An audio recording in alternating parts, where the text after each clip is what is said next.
Bom dia a todas e todos. Vamos dar início a mais um evento pelo ciclo de palestras e hoje vamos ter nossas convidadas, a doutora Aline Leporassi, a doutora Andréia Cabo e a doutora Isabela Maú. Nesse ciclo de palestras, realizado por ocasião dos 3 anos da reforma trabalhista, da profunda reforma que nós tivemos na legislação, a malfadada Lei 467, nós vamos ouvir hoje acerca de como ficaram os direitos das mulheres nesse novo cenário, justamente dessas mulheres que mostram a todos a qualidade do trabalho feminino. Vou dar uma breve introdução aqui para vocês. Bom, no dia 8 de março de 1917, mulheres russas, algumas eram trabalhadoras e algumas esposas de soldados, reivindicavam pão para nossos filhos e retorno de nossos maridos das trincheiras.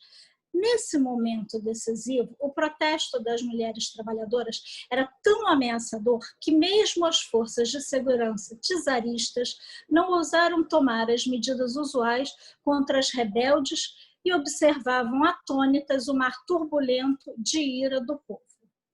O Dia das Mulheres Trabalhadoras de 1917 tornou-se memorável na história. Nesse dia, as mulheres russas ergueram a tocha da Revolução Proletária e incendiaram todo o mundo. A Revolução de Fevereiro se iniciou a partir desse dia.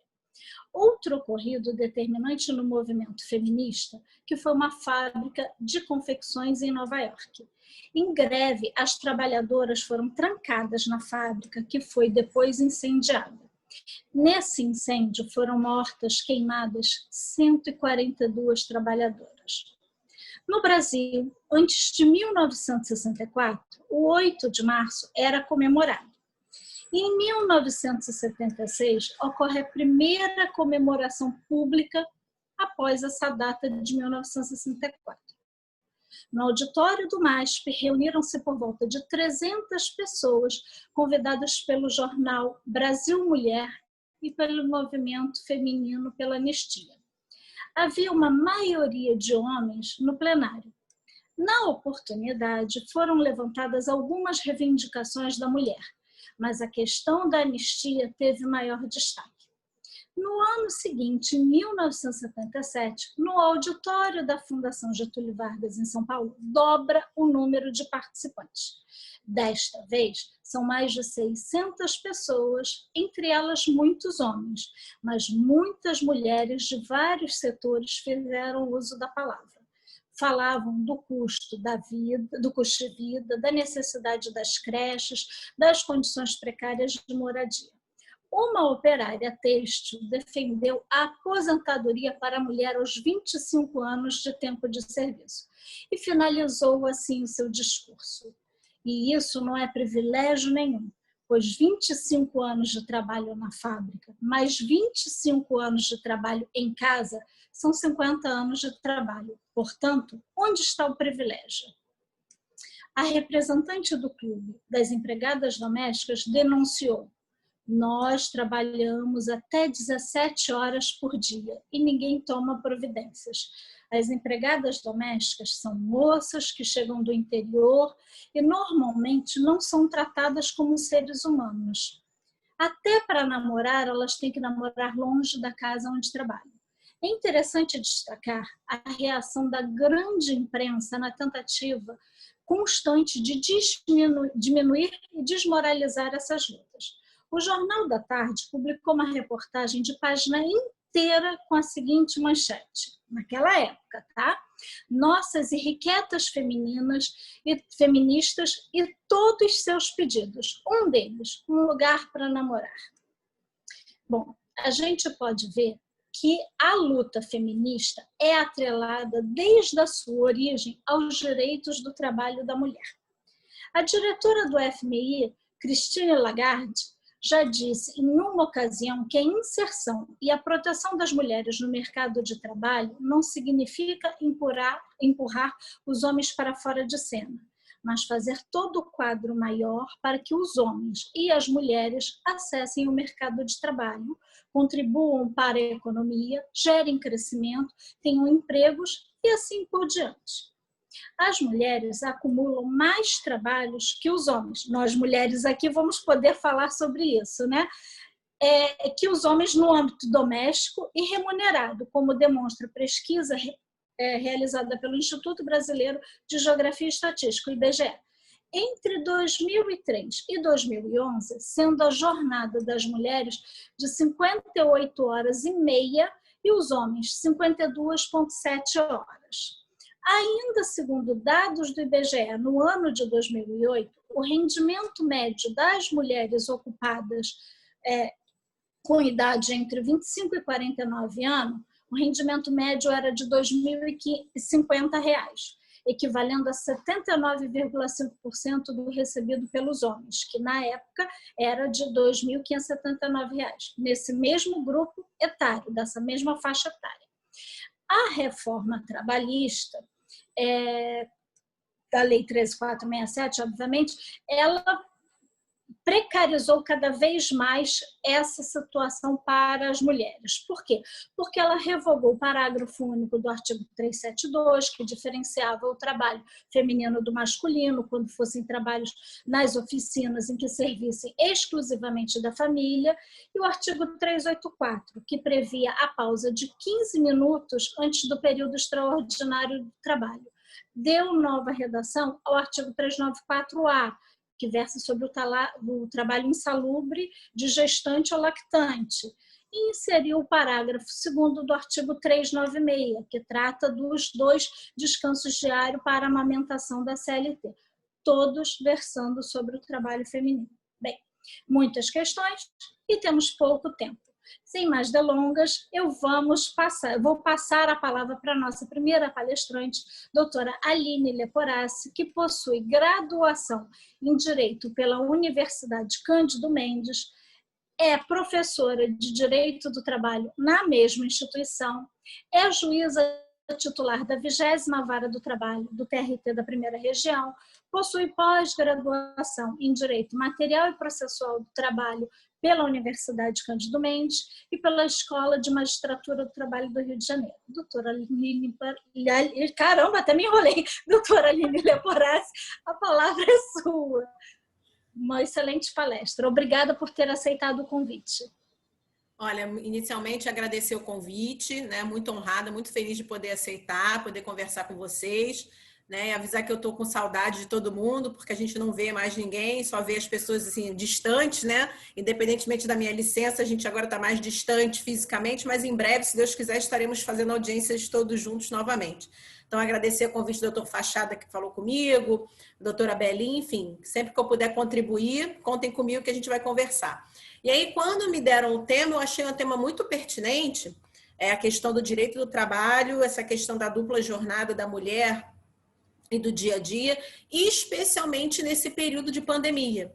Porque eu falo o seguinte, se a mulher sempre teve uma dupla jornada, agora é quase tripla ou quádrupla, porque a gente continua trabalhando em casa, trouxe o trabalho de fora para casa e ainda tem que dar conta do filho que está fazendo aula online, uma série de situações. Como é que fica o contrato de trabalho, a questão da jornada extra ou da questão dos intervalos nessa situação toda? Bom, assim como a doutora Belinha falou, muitos eram os questionamentos a respeito desses intervalos especiais que a mulher tinha, em alguns casos ainda tem, em virtude dessa dupla jornada. Eu vou começar falando inicialmente até da retirada do artigo 384, que falava daqueles 15 minutos que a mulher tinha direito antes da reforma trabalhista, né, encerrado a jornada normal, antes de se começar o trabalho em horas extraordinárias, a mulher tinha direito, pelo artigo 384 da CLT, a 15 minutos de intervalo intra-jornada. E isso nos foi retirado com a reforma trabalhista. E eu me lembro que quando esse artigo 384 surgiu, bem no começo, né, na verdade, eu comecei a trabalhar com direito do trabalho um pouco depois, mas quando ele veio, muitos advogados sequer pediam o 384, né, nas petições iniciais. Já era uma realidade há muito tempo, mas às vezes isso não vinha pedido. Depois que ele começou a pedir, muitos eram os questionamentos acerca da constitucionalidade desse intervalo entre a jornada especial do 384. E aí eu comecei a ver algumas defesas falando assim, porque é inconstitucional, porque vai de encontro ao princípio da isonomia ou ao princípio da igualdade lá no artigo 5º da Constituição. Na verdade, a gente tem que ter em mente o seguinte, que anterior à retirada dele, eu nunca duvidei da constitucionalidade desse artigo 384, até porque a gente tem que ter em mente uma coisa chamada discriminação positiva. O fundamento do intervalo entre a jornada, desses 15 minutos, ao final da jornada normal e antes do início da jornada extraordinária, especificamente para a mulher, é a chamada discriminação positiva, ou seja, havia um motivo relevante para que o 384 só fosse aplicado para a mulher. E o grande fundamento disso era a discriminação positiva, levando em consideração a dupla jornada. É inegável que a gente sabe que, obviamente, existem homens que têm dupla jornada, que trabalham em casa, que, né, fazem a ajuda das suas companheiras, das suas esposas, das suas namoradas, enfim. Mas também é inegável que compete à mulher a dupla jornada por si só. Né? Pelo menos a grande maioria do que a gente vê na realidade são mulheres chamadas mães solo, ou as pessoas que às vezes têm uma pessoa com quem dividir a casa, mas o companheiro não ajuda ou não interfere ou não chega junto, vamos dizer assim, e tudo fica por conta realmente da mulher. Então, o motivo desses 15 minutos era isso, para que a mulher pudesse ter um intervalo, pequeno que fosse, para que ela pudesse dar uma respirada antes de começar o trabalho em horas extras. Porque assim como a doutora Belinha bem colocou, a jornada da mulher não são só as 10 horas ou as 11 horas que ela trabalha no trabalho dela, né? Quando ela trabalhava fora. Quando ela vinha para casa, aí sim começava aquele segundo tempo, que aí não tem hora para acabar. Então, esse era o motivo pelo qual a gente tinha o intervalo excepcional de 15 minutos para a mulher.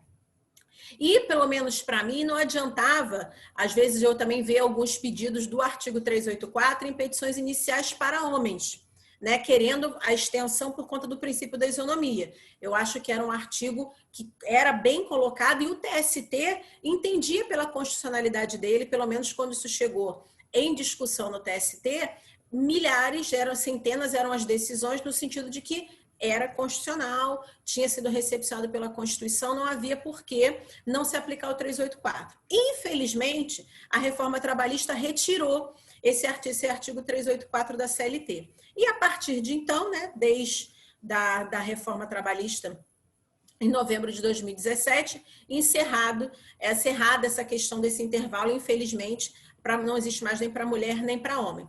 O grande objetivo desse 384, além dessa questão da dupla jornada, além da questão da discriminação positiva, sem dúvida deveria ser interpretado, pelo menos na minha visão, era para que se evitassem acidentes de trabalho, ou para que pelo menos se minorassem os efeitos de possíveis doenças profissionais. Porque imaginem o seguinte, a mulher trabalha o dia inteiro, entra direto em hora extra, sai dali, vai para casa, então assim, vai se acumulando um cansaço ou esforços repetitivos que aumentam em grande número as chances de doenças profissionais ou de acidentes de trabalho. Então, esse era um motivo que, infelizmente, foi retirado.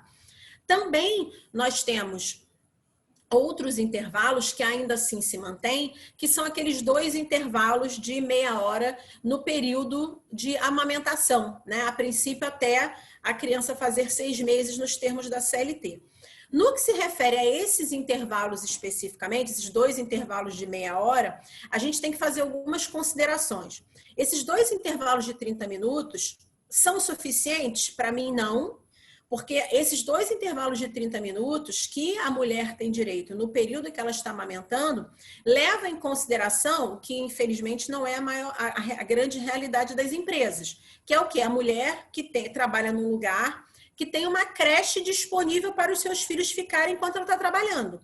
Então, é aquela questão do mundo ideal, né? A mulher trabalha no escritório e tem como se fosse uma creche dentro do local de trabalho, próximo do local de trabalho, subsidiada pelo empregador. E aí, vocês sabem muito melhor isso do que eu, qual é a empresa que tem isso disponível? Quase nenhuma.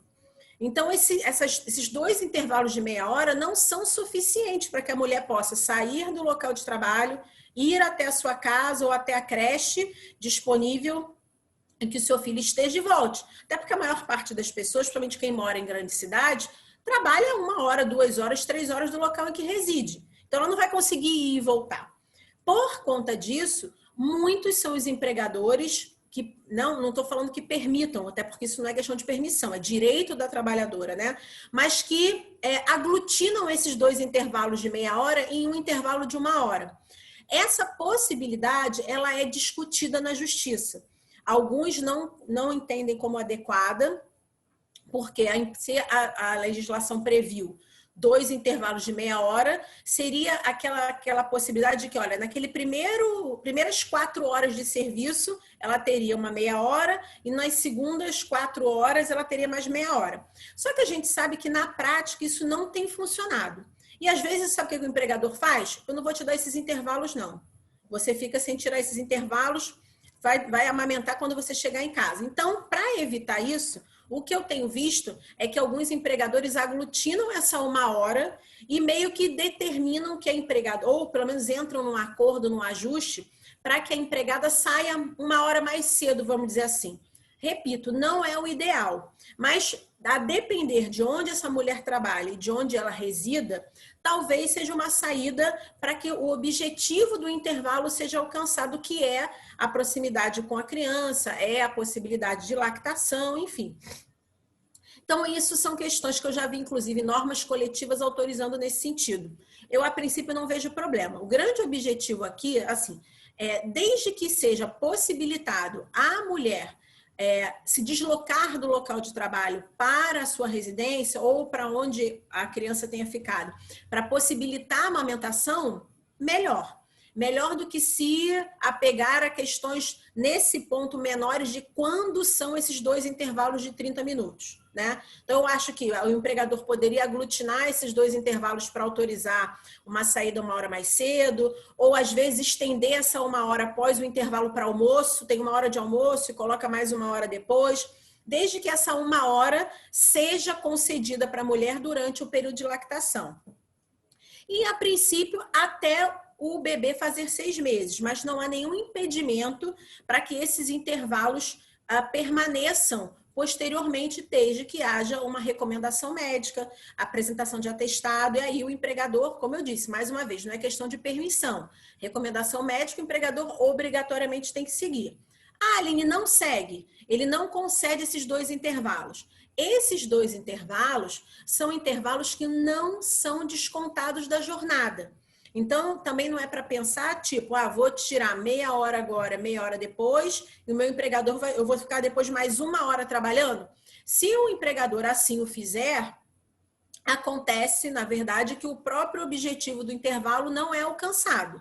Então, são intervalos que não são descontados da jornada, né? Seria um período de interrupção do contrato de trabalho, em que a mulher não trabalha, mas recebe normalmente como se estivesse trabalhando. Então, ela continua recebendo aquela hora como hora trabalhada. E caso esses intervalos não sejam concedidos, a mulher tem sim direito, obviamente, a reparação disso como horas extras, né, como intervalo intrajornada não concedido. E aqui eu faço um adendo bastante importante. A gente também teve, com a reforma trabalhista, uma reformulação da ideia do intervalo intrajornada, o normal de almoço, né? Antigamente, quando o empregador não concedia, o empregado tinha direito a receber esse intervalo intrajornada não usufruído na sua integralidade, mas como forma de hora extra, né? Natureza salarial. Agora, infelizmente, com a reforma trabalhista, vira uma indenização pelo intervalo não usufruído. Eu não acho que esse seja a solução para esse tipo de intervalo. Por quê? Diferentemente do intervalo intra-jornada para descanso, para almoço, para repouso, que é descontado da jornada, já que aquele período não integra o seu tempo de trabalho, esse integra o tempo de trabalho. Então, por ser período de interrupção contratual, se por um acaso o empregador não conceder esses intervalos para a trabalhadora, ela vai ter direito a esses intervalos como forma de horas extras. Natureza salarial, com todas as projeções, com todos os reflexos que teria direito. E até a doutora Belinha está ressaltando aqui, realmente, o TJ tem creche para os servidores, o TRT não tem. Deveria ter. Como é que a gente, que é a casa do direito do trabalho, não tem, né? Então, ainda que nós tenhamos uma licença maternidade de 6 meses, de 180 dias, não é todo mundo que após os 180 dias tem uma rede de apoio, né, para que possa ficar com os seus filhos. Até porque, assim, gente, 6 meses é um bebezinho. Então, você não, às vezes não tem um pai que possa ficar em casa, ou uma mãe, uma sogra, enfim, alguém que possa ajudar. Às vezes as pessoas não têm condições de pagar a babá, porque é caro. Então, assim, fica aqui meu apelo, minha sugestão para que o TRT propicie isso para todas as servidoras e servidores, porque a gente sabe que existem pais que são pais solo, que também têm esse mesmo direito. Aqui a gente tem, obviamente, uma interpretação extensiva para homens e mulheres, já que o objetivo é fazer com que nessa amamentação seja uma amamentação que a mãe dê do seio materno ou a mamadeira, não importa. O objetivo é o contato com a criança sem ficar tanto tempo fora, né? Então, esses intervalos são importantes, caso não sejam dados, a empregada tem, ou o empregado, nesse caso, tem direito a horas extras, e seria importante que, quem sabe, num futuro não muito distante, esse intervalo do 384 retornasse pensando nessa dupla jornada que a mulher tem e ainda vai continuar tendo durante muito tempo. Tá? Isso foi uma breve explanação, vou ver o que as minhas colegas têm a dizer, que é para a gente poder bater um papo. Bom, doutora Aline, foi brilhante a sua explanação e todos nós sabemos o quanto a mulher acaba sendo preterida, né, nesses direitos, em função até da reforma trabalhista, que acabou prejudicando e retirando todos esses direitos, como a doutora enfatizou brilhantemente. Bom, eu vou passar a palavra como dinâmica, doutora Aline e doutora Isabela e doutora Andréia. Eu vou passar a palavra para a doutora Andréia Cabo, que é professora, e depois, no final, se as doutoras permitirem e concordarem, podemos fazer um bate-papo, um bate-bola do tipo com relação à jornada de trabalho, com relação ao home office, que com a pandemia se implantou para todo mundo, né, para a grande maioria das pessoas, e as mulheres acabaram ficando sobrecarregadas por tudo que a doutora Aline já explanou aqui, e aí a gente pode fazer um fechamento assim. Tudo bem para as doutoras? Podemos fazer assim? Perfeito. Então, eu vou passar, vamos contar agora com a participação da professora Andréia Cabo. Ela é especialista em Direito e Processo do Trabalho, é secretária-geral da subseção da Leopoldina da OAB-RJ, é coordenadora do projeto CARD 4.0, professora e coordenadora do projeto Aperfeiçoando a Advocacia, é coordenadora regional da pós-graduação do curso Tríade Estudos Jurídicos, coach e advogada. Doutora Andréia Cabo, a palavra é com a doutora. Excelente explanação para a senhora, que eu não tenho dúvida que será, até porque já tivemos a oportunidade de participar de outro evento juntas, e eu sei que a doutora fala brilhantemente. A palavra é sua, doutora. Bom dia a todos e todas. O áudio está ok? Ok? Bom, antes de mais nada, faltou uma qualificação, Belinha, que cabe a todas nós aqui. Mulher. Essa qualificação verdade. Mulher acima de tudo. Com certeza, me perdoa. Essa é uma brincadeira para descontrair e começar bem o nosso dia, porque eu quero parabenizar a todos que tiveram a iniciativa desse debate. E foi interessantíssimo quando eu estava divulgando ontem para os alunos e colegas, institucional, enfim. como as mulheres gostaram desse debate, o quanto elas se sentiram prestigiadas com esse debate. Então, primeiramente, eu quero agradecer o convite ao doutor Fachada, Isabel, muito obrigada pela oportunidade de novamente estarmos aqui conversando.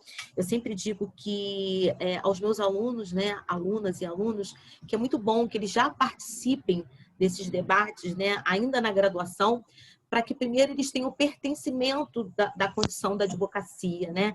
Que eles normalmente só conseguem ter esse contato quando se tornam estagiários, estagiárias, e depois quando pegam a carteira da ordem, que eles se sentem plenamente advogados e advogadas. Então, é muito bom esse contato, né? Assim como também quero agradecer aí a parceria da doutora Aline Leporassi, que é uma referência na magistratura, uma referência como mulher. E eu sempre digo que a doutora Aline Leporassi, como outras brilhantes magistradas, eu falo assim para os meus alunos, vocês querem conhecer magistradas normais, magistrados normais, vocês não vão sentir medo na hora de sentar numa mesa de audiência, assistam às audiências, hoje ainda falo das virtuais, né, para quem pode, quem está disponibilizado, porque é muito importante que eles entendam que são pessoas normais, com problemas normais, que só estudaram muito e estão numa posição hoje diferenciada graças a estudo e trabalho.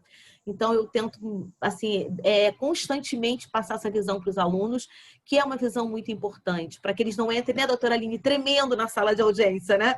Então, isso já se torna muito, muito, muito afagado no coração deles.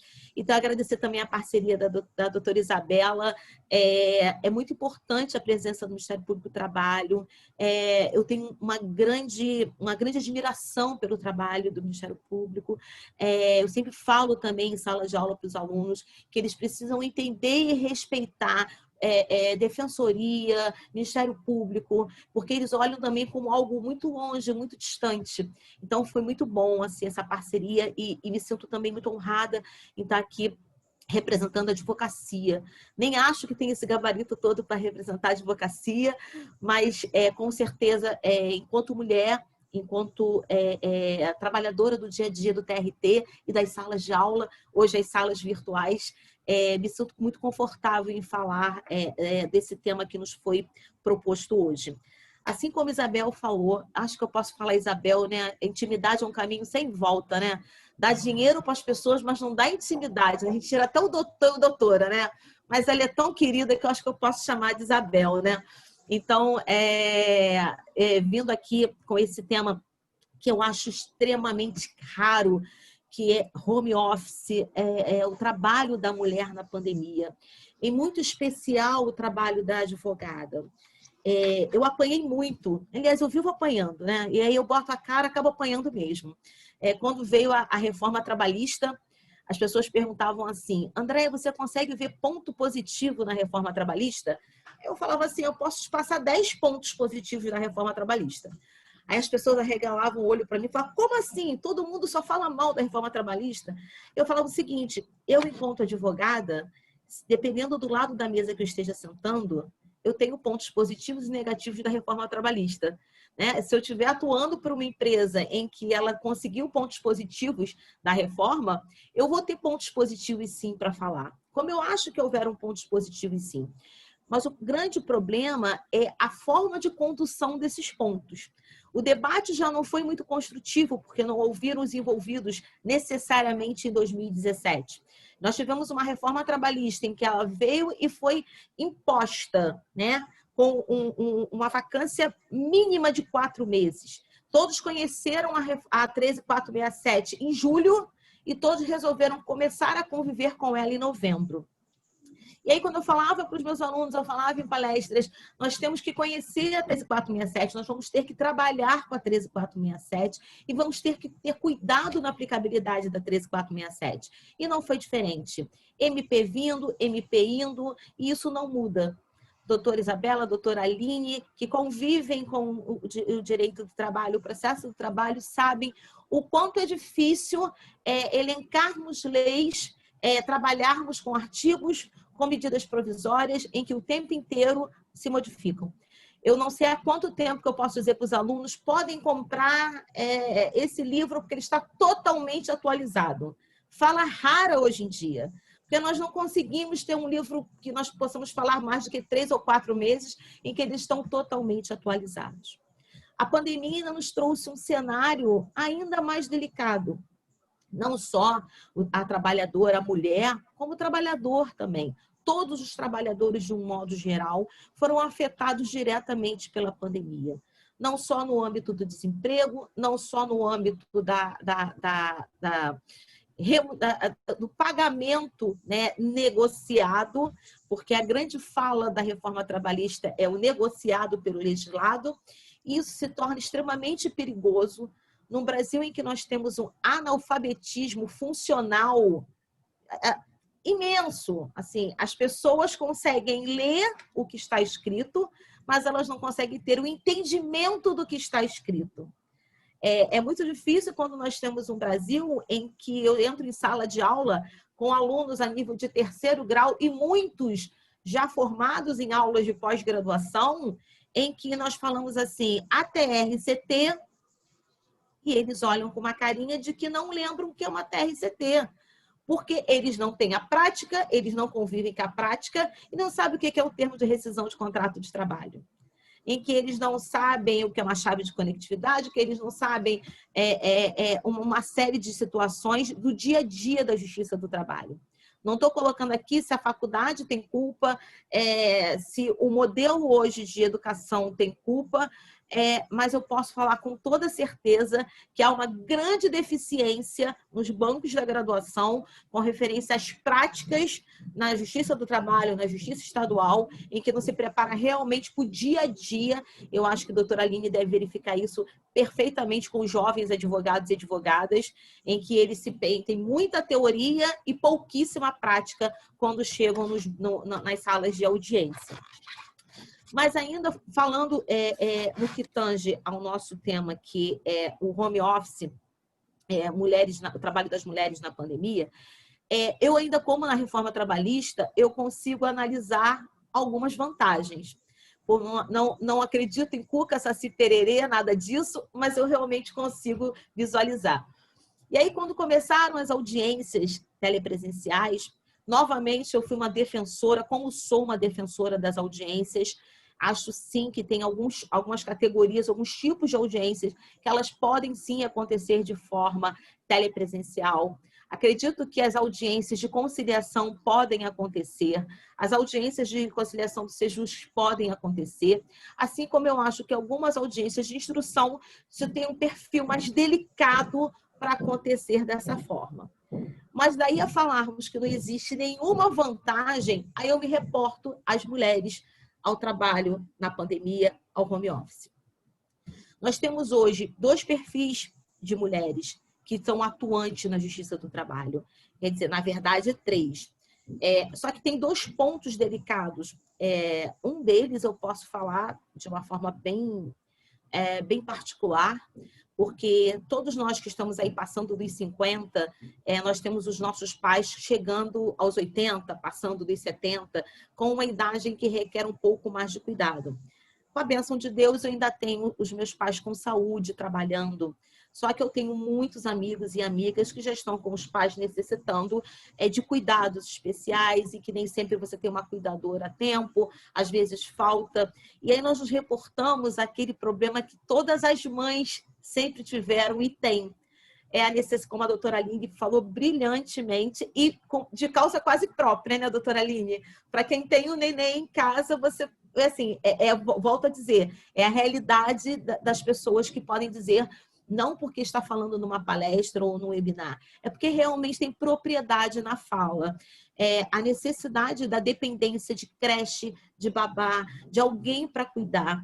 Quantas vezes eu vi colegas nos corredores do TRT com um neném pequenininho, em que algumas pessoas, e aí pior de tudo eu vi isso de mulheres, nossa, traz a bebê para audiência, nossa, traz o neném para o TRT, tá chovendo, tá frio, mas ninguém sabe se aquela mulher não tem com quem deixar o neném.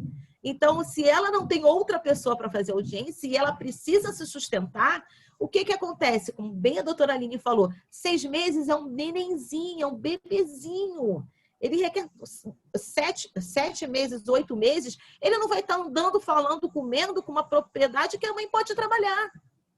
Entenda isso, não é um discurso feminista, de empoderamento, nada disso. É um discurso real, em que as mulheres vão para o TRT, como para o TJ, mas eu só posso falar o TRT porque eu frequento o TRT, com o neném, assim, no colo, pequenininho, tendo que cobrir para amamentar, porque ela não tem outra forma. E como também a doutora Aline colocou, e eu não sabia, já está anotado aqui, porque eu também já vou começar a falar isso por aí, o problema da creche no TRT. Eu nem sabia que o TRT não tinha creche. O TJ eu sabia que tinha. E eu juro que eu achava que o TRT tinha. Então, isso é realmente uma bandeira que tem que ser levantada.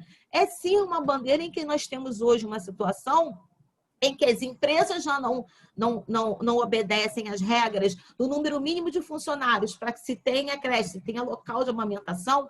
Se nós aqui, eu posso falar porque eu também sou dirigente de ordem, tentamos brigar para que tenha fraudário, local de amamentação dentro dos fóruns, nós também agora precisamos lutar para que esses trabalhadores também tenham um local para que tenha um mínimo de conforto para que possa se trabalhar. A vantagem que eu estava falando, as mães que podem, em casa, fazer alguns tipos de audiência com o seu neném no conforto do lar. As pessoas que têm os pais com mais idade, elas também, as mulheres advogadas, conseguem fazer as audiências, também tendo que dar um apoio, às vezes, aos seus pais que têm mais idade. Existe um outro fator que quem não é do Rio de Janeiro talvez não consiga entender, principalmente para quem não trabalha na Baixada. Eu não sou da Baixada, mas eu atuo muito na Baixada. A Baixada é um local perigoso. Nós, volta e meia, temos problemas de invasão, a audiência trabalhista é cedo. Eu já tive situações de estar entrando na Baixada para fazer audiência, em que tinha tanque do Exército passando, porque aconteceu um problema no Chapadão, e aí você não pode passar, e aí, meu Deus, como eu vou justificar meu atraso na audiência? Tem um tanque fechando uma rua em que eu não consigo passar. Isso só quem vive na realidade da Baixada Fluminense consegue entender. Hoje, recentemente, volto a dizer, só quem mora no Rio de Janeiro consegue entender isso, nós tivemos um sequestro de um trem da linha férrea. Então, você consegue imaginar quantas pessoas chegam até a Central do Brasil pelos trens da Central da Central do Brasil. E aí você tem um problema que não consegue chegar. Então, o problema de segurança também é uma situação que favorece as audiências telepresenciais. Então, eu realmente acho que tem alguns colegas que não têm as ferramentas adequadas, uma internet boa, não tem um computador bom, não tem os meios práticos para fazer audiência. Mas eu acho que sim, que existem muitas vantagens no trabalho home office, no trabalho fazendo as audiências telepresenciais. A grande questão que eu acho que nós podemos levantar é se tudo isso que aconteceu na pandemia foi uma opção ou se foi uma imposição. Eu consigo enxergar, e aí eu posso estar errada, deixo depois a palavra para que as colegas se posicionem, eu tenho a impressão de que para muitos foi uma imposição. Tanto que aquelas regras que nós temos nos 75, A, B, C, D, eu brinco com os meus alunos, até para eles gravarem, eu falo assim, ó, abriu a CLT, você viu A, B, C, D, como acontece com dano moral, 611, 75, marca porque é coisa pesada, né? Porque são muitas modificações que a 13467 envolveu na CLT, e entre elas está aí o teletrabalho. Quando nós falávamos em teletrabalho antes da 13467, eu realmente defendia o teletrabalho, porque eu sempre achei que antes da pandemia isso já era o futuro. A pandemia trouxe algumas imposições, e aí nesse momento eu tenho uma certa dó dos magistrados, com a doutora Aline de Porassa e tantos outros amigos, que hoje e daqui para frente terão que pegar as ações trabalhistas, os processos e verificarem. Isso aconteceu antes da pandemia, depois da pandemia, qual é o MP que estava em vigor, qual era a situação que estava ocorrendo, porque, por exemplo, se colocarmos como regra aí o teletrabalho, aquele lapso temporal de 15 dias para você dar uma resposta, na pandemia ele já não existia. Hoje, na pandemia, todo mundo teve que arcar com internet, com modificações, com adequações. Recentemente, numa pesquisa da Black Friday, agora no final do mês, um dos itens mais pesquisados foi cadeira de escritório e aquele suporte para notebook. Na minha própria casa, meu esposo e eu entramos em home office e a casa ficou pequena, e aí nós tivemos que comprar mais computador, mais cadeira de escritório para nos adequarmos. Até luminária tivemos que comprar, porque para determinadas gravações de aula nós precisamos de uma iluminação muito boa. Tripé, uma série de outras coisas.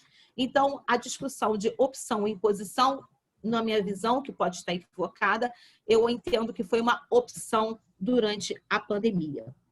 E, Belinha, me avisa se eu tiver o meu horário, porque eu tenho 3 coisas horríveis. Eu sou mulher, professora e advogada. Então, quando eu começo a falar, é um problema. Então, me corta. Se Na tiver verdade, horário. Andréia, você tem 3 qualidades, né? Mulher, professora e advogada. São 3 qualidades, né?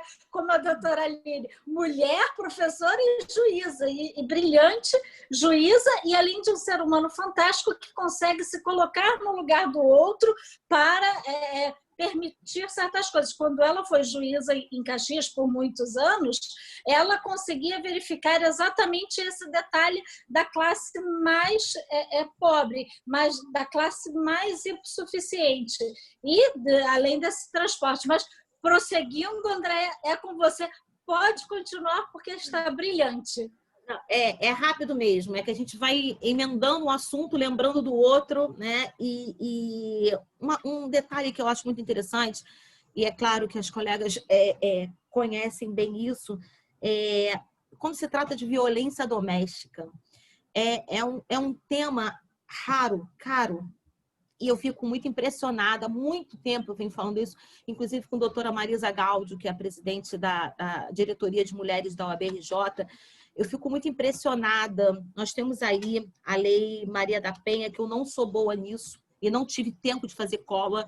Então, eu acho que ela é de 2006, não lembro o número dela especificamente, mas é uma lei antiga, né? E nós temos aí a adequação com a lei previdenciária, que aí, mesmo não trabalhando mais com direito previdenciário, ainda tenho na memória a lei previdenciária. E você coloca uma questão que as colegas devem lembrar bem. Em outubro do ano passado, nós tivemos um julgamento no STJ, em que houve a obrigatoriedade para que a Previdência arcasse com o pagamento das mulheres afastadas por ordem judicial, se tratando de violência doméstica. Então, eu fico muito impressionada como ainda temos. Olha, vou passar um exemplo para vocês em que eu convivi no sentido de proximidade. Eu não sei se vocês lembram, e eu vou falar porque não tem nenhum problema, porque está no noticiário, enfim, foi público. Uma fábrica de lingeries chamada Dulorem. Dulorem não, Demilos, desculpa, Demilos, que fica no subúrbio da Penha. E essa fábrica, há muitos anos atrás, houve um grande noticiário falando de revista íntima, né? E houve uma brilhante colocação do Ministério Público do Trabalho, em que foi vista a situação das mulheres que eram colocadas em situações vexatórias de revista íntima, porque se tratava de uma fábrica de lingeries.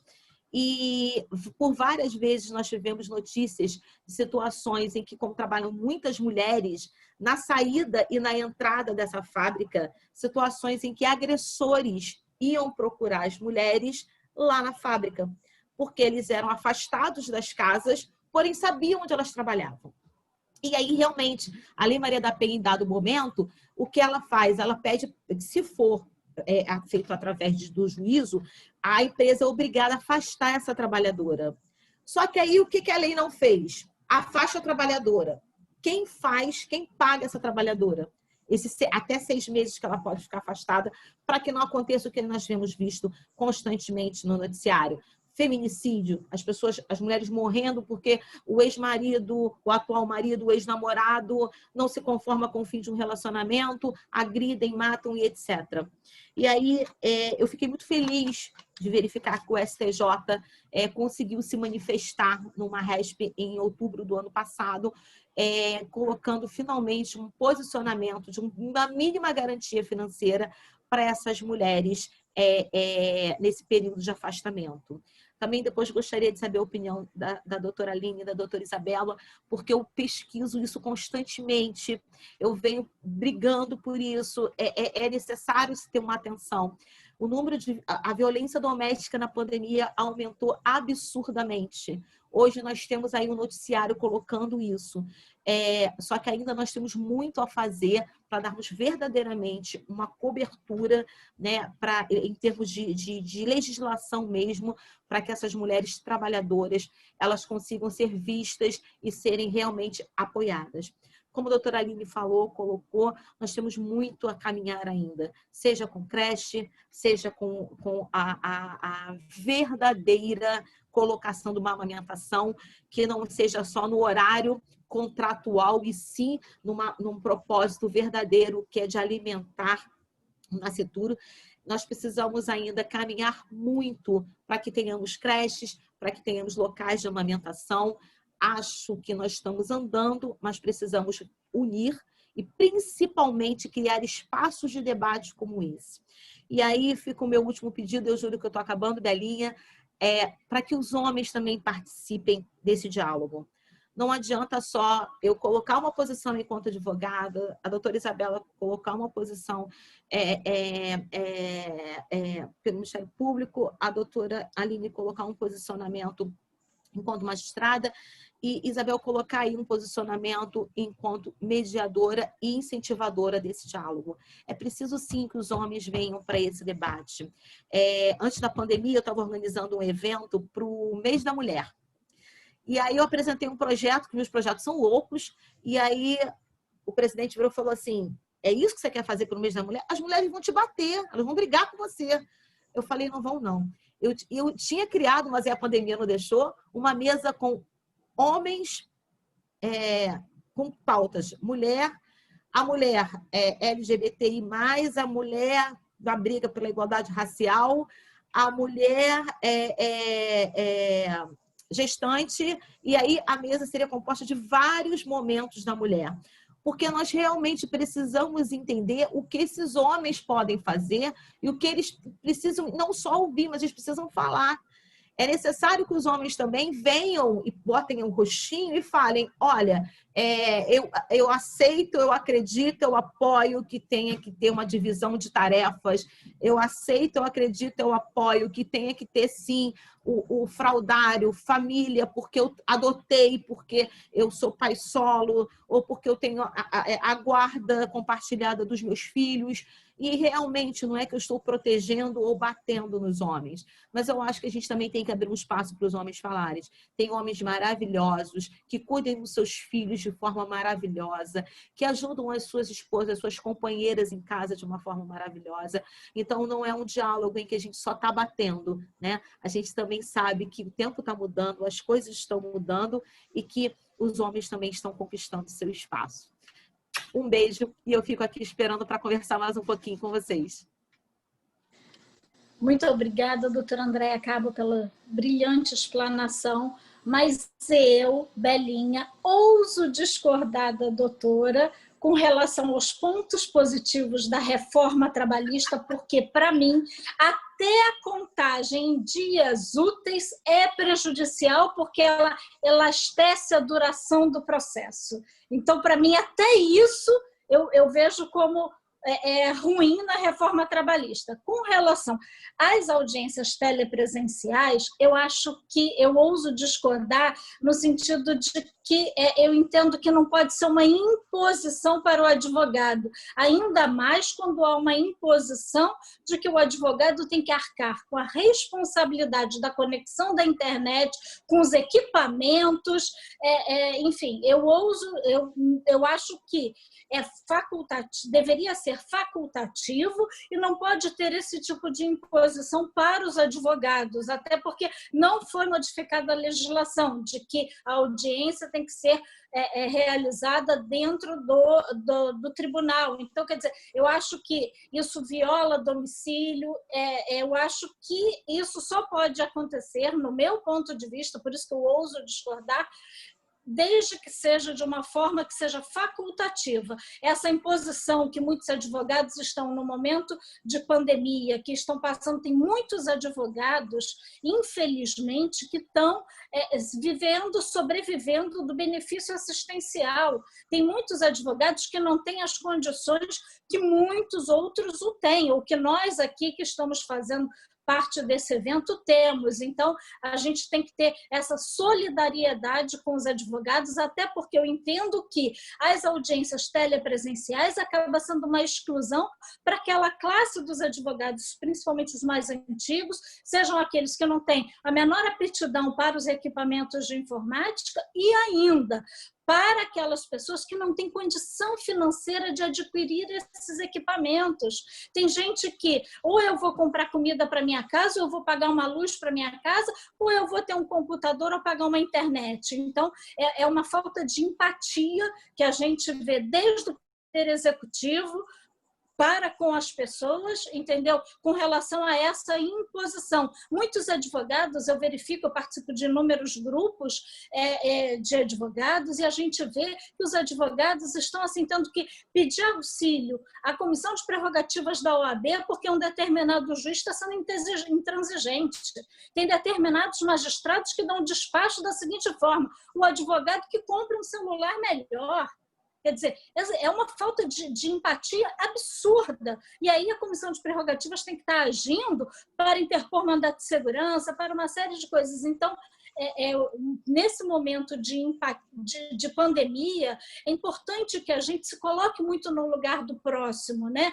Tanto como a gente vê na reforma trabalhista que as mulheres foram retirados os direitos das mulheres, como a doutora Aline Leporassi brilhantemente colocou, mas em momento de pandemia é momento da gente ter solidariedade, é momento da gente estender a mão para o outro, né? Amar ao próximo como a si mesmo. Então, por isso que eu acho que eu ouso discordar da doutora Andréia Cabo. Mas vamos dar prosseguimento, teremos ainda a doutora Isabela Maú. A doutora Isabela é representante do Ministério Público aqui no nosso evento, ela possui graduação em Direito pela UERJ, é procuradora do trabalho da Primeira Região, com atuação na Coordenadoria Nacional de Combates às Fraudes nas Relações de Trabalho, atua também, e mais recentemente, na Coordenadoria Nacional de Erradicação e Combate ao Trabalho Escravo. Também desempenha as funções de coordenadora da divisão do 1º grau do Ministério Público do Trabalho da Primeira Região. Esqueci de alguma coisa, doutora Isabela? Não, só da mulher. Também sou mulher, também sou mãe, também faço dupla jornada. Mulher, professora. Não sou professora, já peço desculpa que não sou professora, não tenho a didática das minhas colegas, então já peço desculpa aqui de saída, tá? Mas vou fazer o melhor possível para colaborar aqui nos nossos debates. Muito obrigada, a palavra é sua, e agradeço em nome do ciclo de palestras do Juridicando na Rede por a doutora ter aceitado o nosso convite, e fique à vontade, a palavra é sua, doutora. Tá joia. Eu que agradeço a vocês também, tá, pelo espaço, junto com a magistratura e com a advocacia, para falar desse tema, né, que para nós é muito importante, né, falar dos nossos direitos, né? Ninguém melhor do que nós mesmos para falar disso. Então, primeiro, eu assim pensei em dar uma visão geral, como você falou daquele histórico, né, o papel da mulher na sociedade, na história, enfim. E o ponto que a gente se encontra hoje é, de repente, assim, já temos quase uma equidade formal em relação aos homens, mas a equidade material ainda está longe, né? E como a doutora Aline falou, nesse sentido a gente precisa ainda de algumas medidas de discriminação positiva, porque de fato nós somos diferentes dos homens no aspecto físico, fisiológico. Nosso papel na sociedade sempre foi diferente e nosso papel na história também sempre foi diferente. Então todo esse nosso passado, todo esse nosso histórico deixou marcas que ainda hoje não foram superadas, né? Então, a maior parte dos desempregados são mulheres, das ocupações mais precárias estão as mulheres, quem fica menos tempo no mesmo emprego são as mulheres, Então, assim, os menores salários, mulheres, mais dificuldade de promoção, de ascensão nas carreiras, mulheres. Então, assim, o nosso retrospecto, né, ainda é muito negativo, ainda há muito a ser alcançado, apesar de formalmente já estarmos caminhando bem, no plano material ainda estamos muito distantes. E aí a gente precisa pensar numa série de aspectos que precisam evoluir e a adoção de medidas para que essa equidade material possa ser alcançada com a maior brevidade possível, corrigindo esse legado que nos é tão desfavorável, né? Então, num primeiro momento, a gente pensa, tem que haver uma alteração da própria sociedade, da própria cultura, né? Dos papéis que cada um desempenha na sociedade, homens e mulheres, né? E responsabilidades de cada um, sobretudo no que tange ao lar, aos filhos, à família, cuidado com idosos. Então, isso tem que mudar, sim. Mas também precisamos de medidas de políticas públicas, do poder legislativo, do poder executivo, legislações que favoreçam a proteção da mulher no trabalho e do mercado de trabalho da mulher. Então, legislação, creche pública, não estou falando de creche dentro da empresa, não, creche na cidade, falta vaga em creche na cidade, falta escola de tempo integral, falta local para acolhimento de idosos. Todos esses cenários poderiam facilitar a vida da mulher, né? Facilitar a vida da mulher para ingresso e manutenção no mercado de trabalho. Também o artigo 7º da Constituição, no inciso 20, ele fala proteção ao mercado de trabalho da mulher mediante incentivos, né, previstos em lei. Falta isso, né? As empresas terem mais incentivos fiscais e tributários para favorecer o mercado de trabalho da mulher nesse momento em que ainda não temos igualdade, né? Então, tem uma lei que é a Lei da Empresa Cidadã, que concede benefícios fiscais à empresa que aumenta o tempo de licença maternidade e aumenta o tempo de licença paternidade. Então, ela tem alguns benefícios fiscais. Essa é uma lei bacana porque ajuda no incremento do mercado de trabalho feminino, né? E o aumento da licença paternidade por si só já seria algo que nos ajudaria muito, porque o filho é do homem e da mulher, né? Então, os cuidados com aquela criança são da família. Então, o aumento da licença paternidade seria muito bem-vindo para a mulher também e para o mercado de trabalho da mulher. Então, caberia ao Poder Legislativo mais atitude, né, de incremento, e caberia ao Poder Executivo cobrar essas legislações que surgissem, né, de forma a proteger o trabalho da mulher. E nesse passo faz um pouco de falta termos mais mulher nesses espaços de poder, para pensar nessas legislações, para executar essas legislações. Porque é aquela história, nada melhor do que uma mulher lá para ver a sua própria realidade. É muito difícil para os homens ter a exata noção do ponto de vista da mulher, entendeu? Por mais que ele tente se colocar no lugar, é complicado. Então, assim, falta ainda a mulher nos espaços de decisão, né? Nos espaços de poder. As empresas que têm a sua função social deveriam exercer com mais efetividade a sua função social, nessa questão de disponibilização de creches, disponibilização de espaços para amamentação, né, para as suas funcionárias terem um espaço para amamentar, políticas de recrutamento e seleção e treinamento mais favorável para as mulheres. São medidas de discriminação positiva que ainda se fazem necessárias diante desse cenário de equidade material que a gente ainda não alcançou. Então, as empresas também têm papel nisso, claro que com incentivo do poder público, né, isenções fiscais, tributárias, a empresa se anima mais. Mas as empresas também têm que reconhecer que elas têm um papel social a desenvolver, né? E elas também têm que ser enquadradas nessa reparação por essas desigualdades históricas que as mulheres sofrem. E estou falando aqui de mulheres, mas a discriminação por raça também é toda a função, a empresa tem essa função social e precisa atender isso, né? E as próprias empresas podem pensar em outras medidas para tentar reduzir essa falta de igualdade, né? concedendo benefícios, né, de livre e espontânea vontade, né, sem a necessidade de uma lei impondo aquela situação. Então, assim, primeiro é esse cenário, né, esse é o nosso real cenário. E nesse real cenário veio a reforma trabalhista. E se a reforma trabalhista não teve vantagens para ninguém, quanto mais para a mulher, né? Se a situação da mulher já não era boa, ficou ainda pior. Perdeu-se uma oportunidade de tentar reparar essa falta de equidade material e ainda piorou-se a situação da mulher, né? Da proteção do trabalho da mulher e da proteção ao mercado de trabalho da mulher. A reforma trabalhista falando muito em flexibilização, em autonomia da vontade, são assim, argumentos muito ruins para o trabalhador em geral e, sobretudo, para a trabalhadora mulher. Autonomia da vontade numa relação desequilibrada entre capital e trabalho é sempre uma situação perigosa, né? É uma situação desequilibrada, o direito do trabalho vem tentando trazer um equilíbrio para essa relação, que tem esse desequilíbrio inerente, e aí se pretende agora reforçar a autonomia da vontade. O empregado ele tem muito pouco espaço na vida real para manifestação de vontade, porque ele é muito mais necessidades do que vontades. Quando você está cheio de necessidades, você acaba aceitando muitas coisas sem questionar e sem demonstrar a sua real vontade. A verdade é essa, né? Então, esse é um ponto ruim. E essa coisa de flexibilização, a gente sabe que é sempre perdendo direitos, precarizando condições de trabalho, né?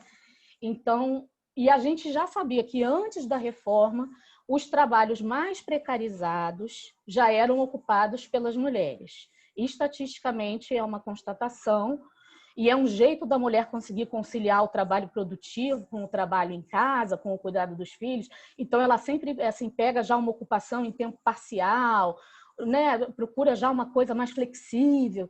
Então, assim, essas novas modalidades novas modalidades contratuais que suprimiram direitos e garantias, elas tendem a ser ocupadas mais ainda por mulheres.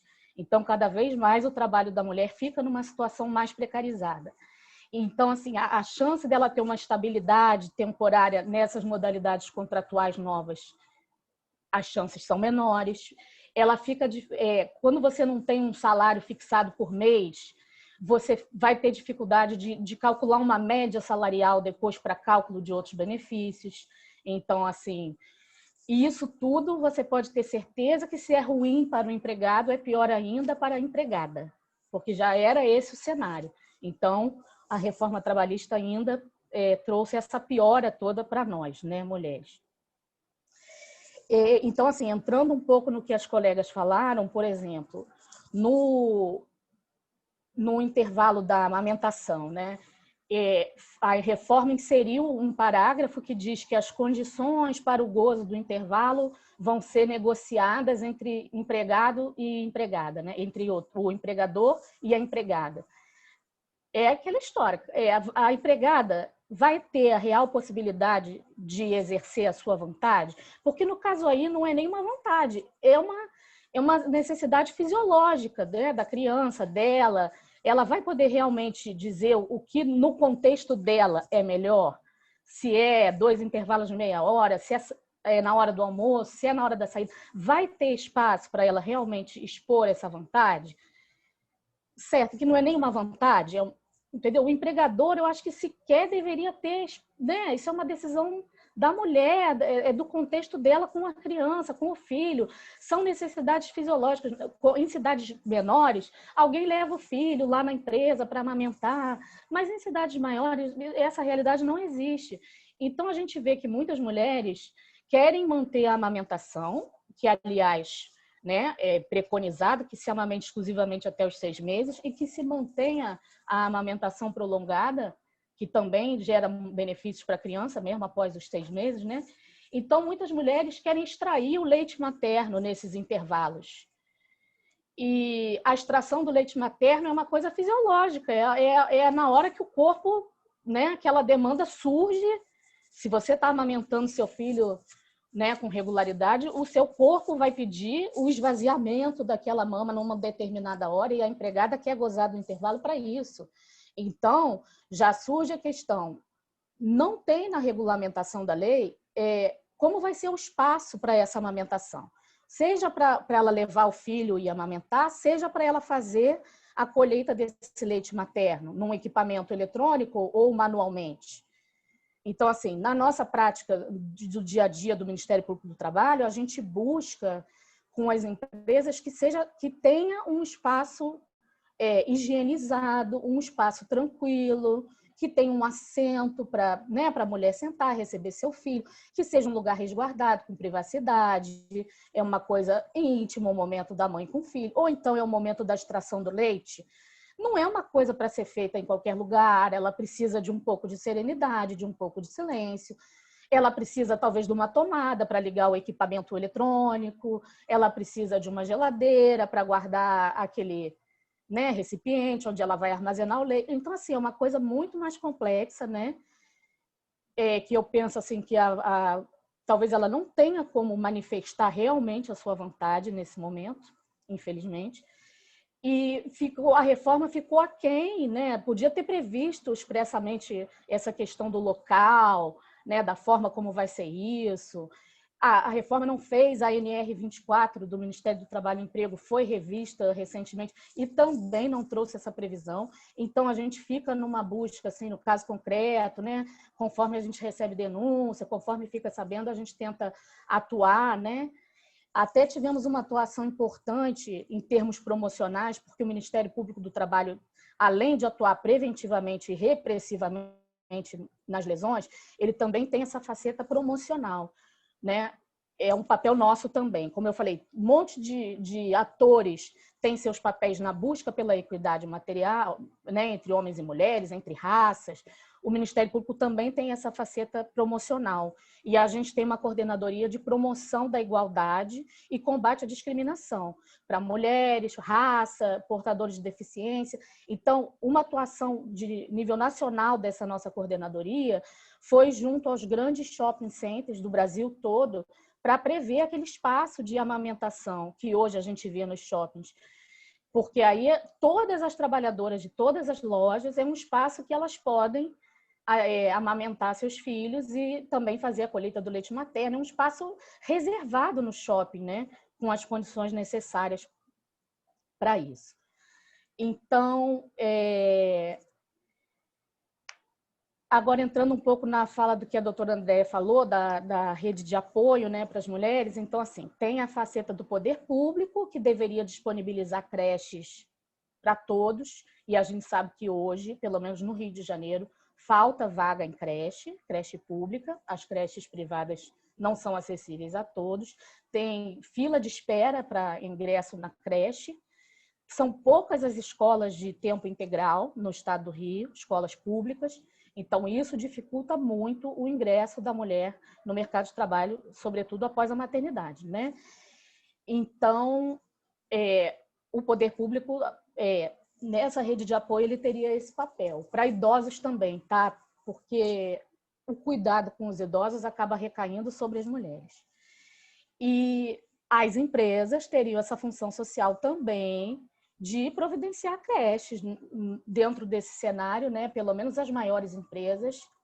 Algumas a gente sabe que já tem, mas é assim, muito minoria, empresas gigantes que já chegaram à conclusão que é uma boa trabalhar com mulher e que é uma boa ter o filho ali por perto, porque aí a mulher trabalha melhor, não chega atrasada, amamenta o filho. Então, algumas empresas já tiveram essa visão. Mas são empresas, assim, economicamente muito favorecidas, não é o cenário real, né? E a gente vislumbra, como a doutora Andréia falou, a doutora Aline, nesse momento de pandemia, essa situação que era a realidade de alguns passou a ser a realidade de todos. Agora todos estamos com crianças em casa, é como se não houvesse creche, aí a gente vê o quão mais fica difícil o trabalho da mulher nesse cenário, né? E nesse sentido, o Ministério Público do Trabalho, ele se aliou ao Ministério Público do Estado do Rio de Janeiro e à Defensoria Pública do Estado do Rio de Janeiro para que o poder público pensasse em medidas alternativas para o acolhimento de crianças e jovens durante a pandemia, daqueles pais, cuidadores exclusivos que tiveram que voltar às suas atividades econômicas e laborais antes da reabertura das escolas e creches. Porque a Defensoria Pública e o Ministério Público estavam preocupados com as crianças que ficaram desassistidas, aumentou muito a violência, né, os riscos a que essas crianças ficaram submetidas, e o Ministério Público do Trabalho percebeu que a pandemia estava agravando ainda mais a disparidade entre gêneros para a mulher. Né? Foram as mulheres que mais perderam os postos de trabalho durante a pandemia porque não conseguiram, muitas não conseguiram retornar ao seu trabalho porque não tinham com quem deixar as suas crianças e os seus adolescentes, né? Os seus jovens sem escola. Então, a gente entrou com essa ação conjunta na Justiça Comum, exigindo do poder público a adoção de medidas alternativas na área da assistência social, a princípio, para o acolhimento de crianças, filhos de cuidadores exclusivos que precisavam retornar ao emprego e não tiveram uma alternativa oferecida pelo poder público. Tá? O Ministério Público participou dessa ação com o intuito de proteger postos de trabalho, sobretudo de mulheres e sobretudo das mulheres negras, porque a gente verificou que essas foram as mais atingidas. A ação ainda está correndo, a liminar foi deferida. O município tem apresentado alguns projetos na área de transporte, de lazer, de esporte, de lazer, para tentar acolher crianças, para permitir que as mães retornem ao trabalho. Então, assim, está evoluindo, mas foi necessário uma medida judicial, porque o poder público não pensou em nada disso. E aí, a situação da mulher, que já era ruim antes da reforma trabalhista, a situação da mulher no mercado de trabalho, que já era ruim, com a pandemia ficou muito pior. A gente agora vai ter um déficit ainda maior para correr atrás, para tentar chegar algum dia em alguma igualdade nesse aspecto material, nesse longo caminho, né, que ainda temos a percorrer. Então, era isso que eu queria falar até aqui. Agora vamos, né, entrar nos assuntos, nos debates que se mostrarem.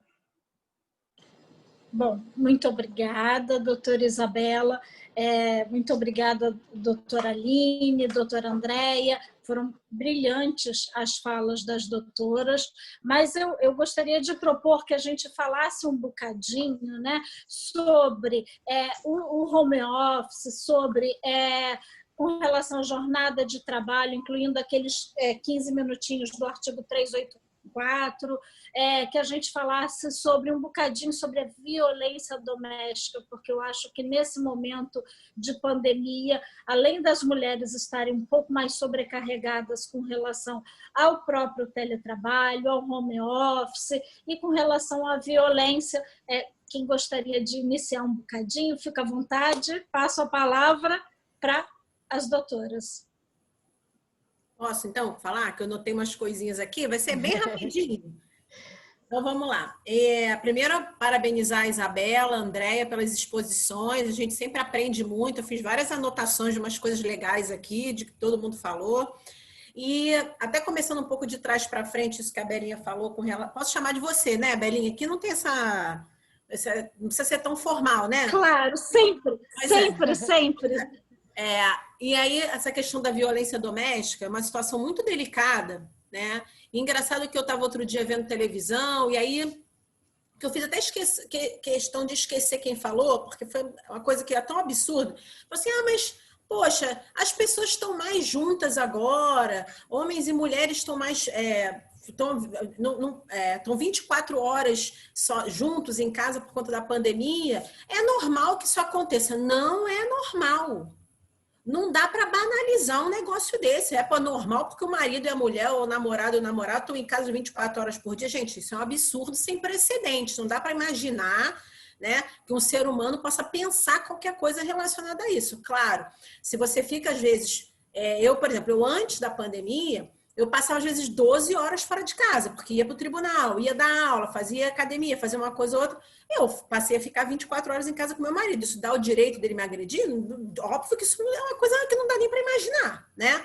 Óbvio que não. Então, qualquer coisa relacionada à violência doméstica, a gente não estou falando só de violência física, não. Em muitos casos, a violência psicológica é tão ruim ou pior do que uma violência física, se é que dá para a gente colocar essas gradações de melhor e pior numa situação dessas, né?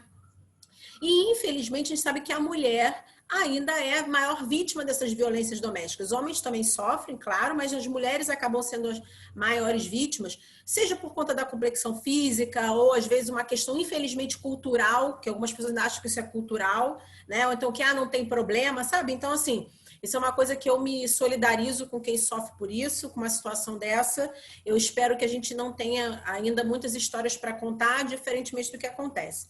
Essa questão do home office, que foi muito bem abordado pela André, e até a Berinha agora falou sobre isso, o home office nos foi imposto, né? Porque não houve nenhuma conversa que nem antes, lá no 75A, B, enfim, que derivaria a princípio de um acordo entre empregado e empregador. Por conta da pandemia, até a medida provisória 927, quando ela veio, colocou, não é acordo, até por questões, né, de a contingência mesmo, não dava tempo para esperar, olha, será que você quer, será que você não quer? Já que o ideal seria o isolamento social, né, pelo menos o afastamento inicial, todo mundo foi colocado basicamente em casa para trabalhar.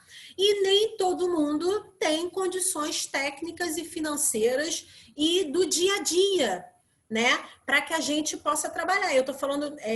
pensando numa questão financeira, porque nem todo mundo pode comprar uma cadeira, nem todo mundo pode comprar um computador, nem todo mundo pode comprar muita coisa. Até a André falou, porque aqui a gente comprou a cadeira, meu marido também, ele teve que trocar a cadeira dele para trabalhar. Porque ele estava com dores na coluna horrorosas, eu falei assim, só pode ser essa cadeira. Ele trocou a cadeira, melhorou. E é mesmo. Só que, graças a Deus, nós podemos pagar uma boa cadeira. A imensa maioria das pessoas não pode comprar uma cadeira, não pode comprar um celular e não pode comprar um plano de celular. Eu, quando trabalhei em Caxias, eu fiquei lá 4 anos e pouco, eu amava trabalhar em Caxias. O que me tirou, vamos dizer assim, de Caxias foi a violência do trajeto. E aproveitando o que a André falou, eu já peguei muita coisa no trajeto da minha casa para lá.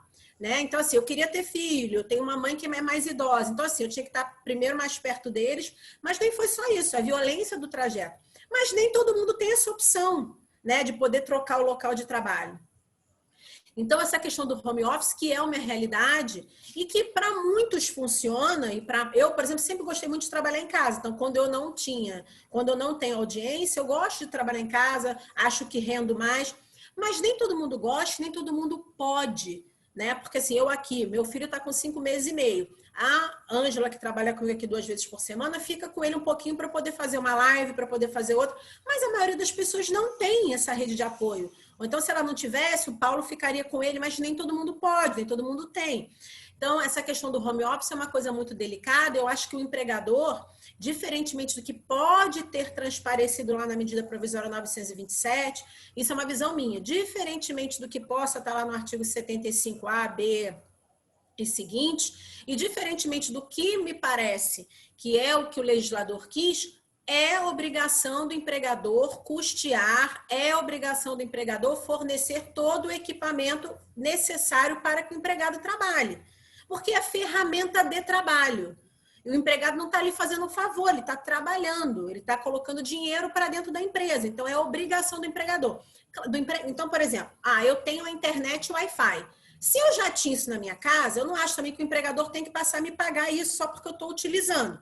Mas se eu tenho que, por exemplo, trocar de plano, para colocar um plano maior, que eu tenho que ter um computador melhor, ou porque eu tenho que ter uma velocidade maior, o empregador vai ter que custear, né? Muita gente fala, mas sabe se o empregado não vai usar isso nas horas de lazer? É uma contingência pelo fato de ele estar trabalhando em casa. Mas o principal foco é porque ele está trabalhando.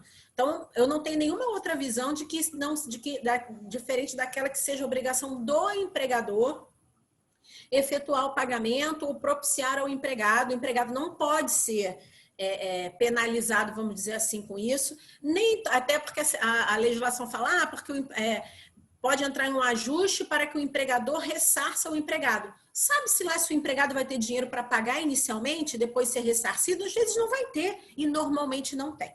A gente sabe que não tem, até porque a gente lida, a maior parte das pessoas com que a gente lida na justiça são pessoas de baixa renda, né? 90, não sei se 90, mas uns 80%, digo eu, estou falando isso no Rio, em Caxias eram uns 90%, sem dúvida. Recebiam, tinha uma média salarial de 3 salários mínimos, quando tinha 3 salários mínimos, né? Então, assim, a maior parte das pessoas... Gente, 3 salários mínimos não dá para praticamente nada, né? Assim, é para comer e pagar as contas apertado. Então, essa é uma realidade que não só os advogados, mas nós, juízes, temos que ter em mente. Né? Até a doutora Belém falou, porque eu tinha um cuidado com os reclamantes. Assim, eu acho que juiz do trabalho, independente, não estou falando de ser parcial, pró-empregado, pró-empregador, não é, a visão não é essa. O juiz do trabalho, assim como membro do Ministério Público, assim como o advogado trabalhista, ele tem que gostar de gente. Se a gente não gostar de gente, tem que fazer outra coisa. Né? Não importa, porque você lida de forma muito próxima com as pessoas. Né? E normalmente, quando uma pessoa vai até a justiça, ou vai até o escritório, vai até a sede da procuradoria, normalmente ela tem muito medo, ela não sabe o que está acontecendo. Né? Dificilmente você tem um reclamante que vai 3, 4, 5 vezes à justiça em processos diferentes. Até tem, mas não é a realidade. A maioria vai uma vez, né, de um processo ou de 2 processos, e ele chega lá, ele vê aquilo ali, ele fica assim, sem saber o que fazer. E aí, pegando rapidamente a questão das audiências virtuais, que são uma realidade, e por enquanto, pelo que eu vi lá naquele plano de retomada do TRT, vão ter as audiências híbridas, e aí depois só Deus sabe quando é que vão ser as audiências presenciais por conta das questões de saúde, enfim. É uma realidade com a qual a gente vai ter que lidar. Mas, a princípio, não dá, na minha visão, como eu digo, eu estou de licença maternidade, então eu só estou aqui dando pitaco sem ter colocado a mão na massa ainda. Claro que eu estou lá conversando muito com o meu diretor, com meus funcionários, para ver como é que eles estão atuando lá, mas eu estou de fora. A princípio, não dá para impor muita coisa. Impor não dá, porque nem todo mundo vai ter um plano de internet suficiente para poder fazer uma audiência, né? E eu acho que nada, pelo menos inicialmente, nada vai substituir aquele olho no olho, aquela presença que você vai olhar, como é que é o gestual da testemunha, como é que é o gestual da parte, como é que é o gestual do advogado, o advogado e os demais vão olhar para o juiz também, enfim, aquela coisa próxima. Em algumas situações, não teremos muitas escolhas, ou em algumas situações vai dar para fazer uma audiência virtual sem maiores problemas, né? O que não dá, que eu também já vi e já tive conhecimento, é que às vezes tem, por exemplo, empresas de tecnologia e empresas de telefonia dizendo que não tem suporte técnico necessário para fazer audiência. Por favor, né? Também não dá para acreditar nisso, né? Eu sei porque o meu diretor me passou, fez um print da tela e falou, doutora Aline, olha isso. Eu falei, pois é. Eu falei, olha, eu não estou trabalhando aí, mas quem vai resolver isso é a substituta que está trabalhando aí, mas assim, se é comigo, tipo, não dá para acreditar nisso. Então, assim, a boa-fé tem que ser o mote de tudo, não só de empregados, como de empregadores.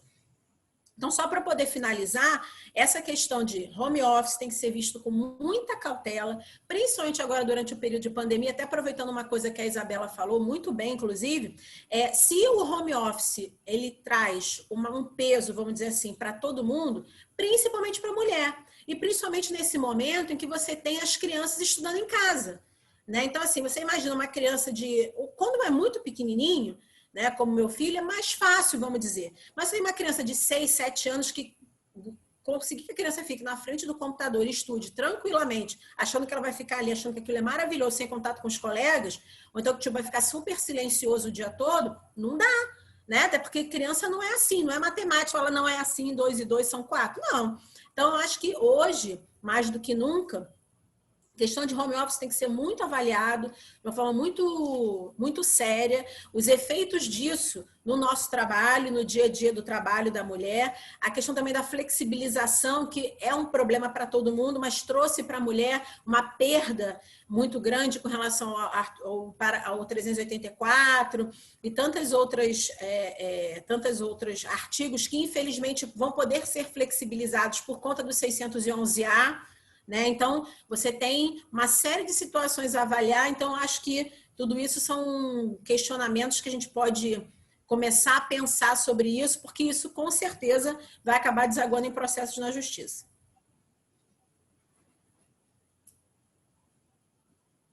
Doutora Isabela, gostaria de ponderar, gostaria de fazer um contraponto, até porque com relação até ao próprio home office, como a doutora Aline muito bem colocou, até a situação da cadeira, o próprio Ministério Público atua na fiscalização de muitas empresas, né, como a verificação dos móveis ergonomicamente corretos para os trabalhadores, para que o trabalhador não seja o trabalhador homem ou mulher, né, mas o trabalhador não desenvolva doenças profissionais com relação a isso, e isso acaba dificultando na relação do home office, não é verdade, doutora Isabela? É sim, exatamente. A gente recebeu muitas denúncias nesse sentido. Exatamente. Se o home office imposto, o empregador tem que possibilitar, dar a ele os meios de trabalho adequados, né? E isso envolve o mobiliário também. A cadeira, a iluminação e uma ajuda de custo, de repente, um valor antecipado, né? E não um ressarcimento daquilo que realmente ele não vai poder comprar. E outro problema que a gente vê no home office, que a gente recebeu muita denúncia, é o seguinte: total falta de controle da jornada de trabalho. Fica aquele trabalho 24 horas por dia, sem direito à desconexão, manda e-mail, manda WhatsApp, mensagem o dia inteiro, de tarde, de noite, a pessoa não tem mais tempo livre, casa, trabalho, ficou aquela mistura. Claro que isso é pior para a mulher, né? Mais uma vez. Então, assim, a gente tem defendido que há maneiras de você verificar a jornada de trabalho, sim, da pessoa. Seja você quando dá uma tarefa para o empregado, você consegue dimensionar o tempo que aquela tarefa vai demorar, o trabalho que aquela tarefa dá.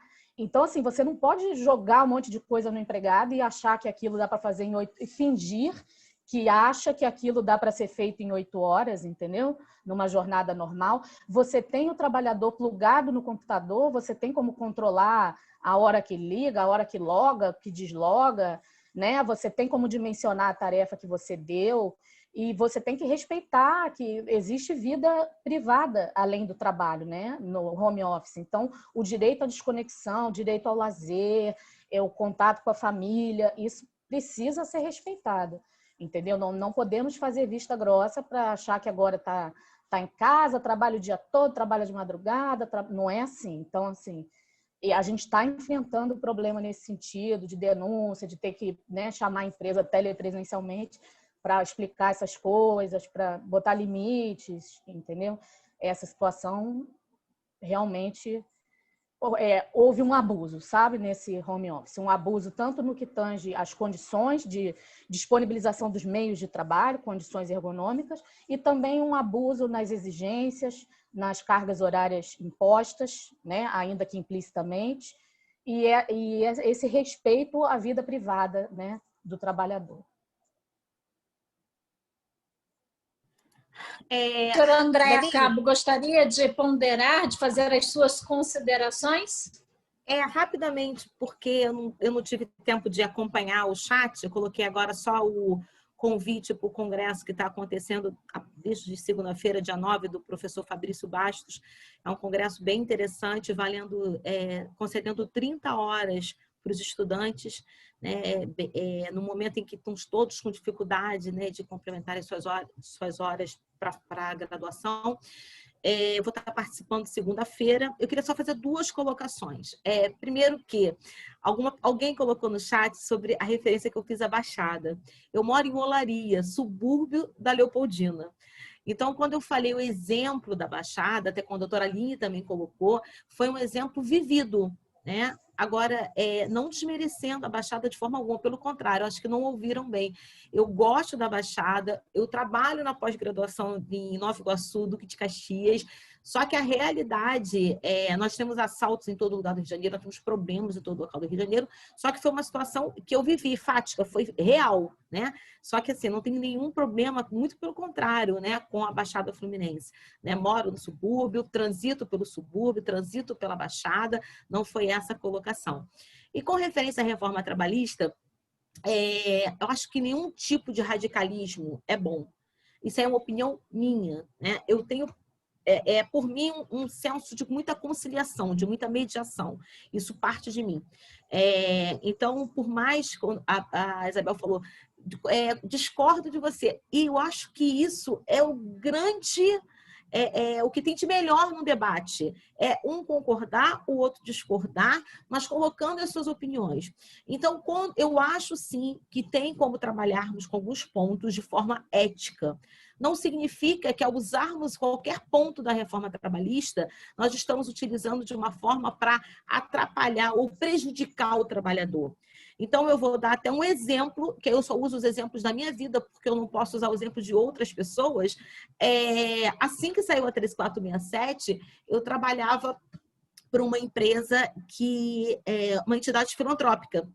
E aí todos sabem de alguns recursos que foram permitidos à entidade filantrópica, assim como o depósito recursal, assim como 50% do depósito recursal se tratando de alguns casos. Então, quando eu falo que nós precisamos tirar o melhor de tudo, eu não estou defendendo nem atacando a 13467. Eu só estou falando que eu preciso aplicar, eu preciso trabalhar. E de tudo, eu tiro o melhor. Então, só para fazer essas duas considerações, em que em nenhum momento atacando ou defendendo, simplesmente trabalhando, porque é o que todos nós precisamos. Doutora Andréia, eu não quis, eu discordei, mas de forma respeitosa. Eu acho que toda discordância, né, a gente tem que sempre respeitar a opinião do outro, né? Nem todo mundo vai gostar do azul, como eu gosto, nem todo mundo vai gostar do vermelho, mas a gente tem que respeitar as opiniões contrárias, exatamente isso. Então, eu só ponderei porque há algumas situações que são imposições, e há algumas, no caso das audiências telepresenciais, como a gente tem verificado com isso. Mas estamos já seguindo para o final do nosso evento, vou passar para as doutoras para as nossas considerações finais. É importante a gente ressaltar que o trabalho da mulher acabou sendo muito prejudicado com relação à própria, alguns artigos da 13467, com relação à pandemia, que não acabou, né? Se alguns acham que acabou e está tudo normal por aí, eu entendo que não, mas cada um tem exatamente a sua opinião.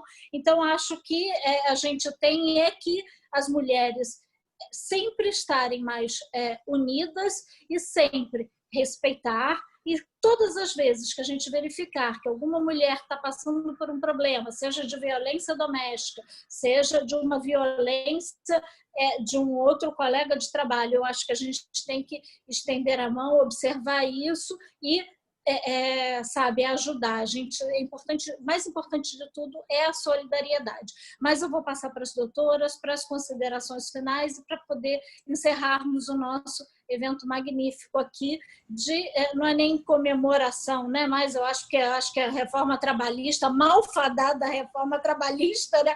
Veio com a pecha de criar empregos e de criar novas condições, e a gente verifica que, de fato, não criou, só precarizou o trabalho, como a doutora Isabela, membro do Ministério Público, bem brilhantemente colocou para todos nós. Mas nossas considerações finais, vou iniciar pela doutora Aline, que iniciou a nossa fala. Doutora Aline, a palavra é sua.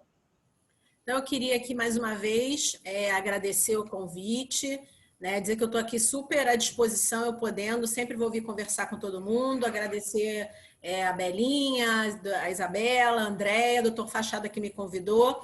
E para finalizar, eu só queria fazer um convite que a Belinha me autorizou. Hoje eu vou fazer uma live lá no meu canal, no meu perfil do Instagram, @prof.aline.leporassi, sobre desvendando a petição inicial.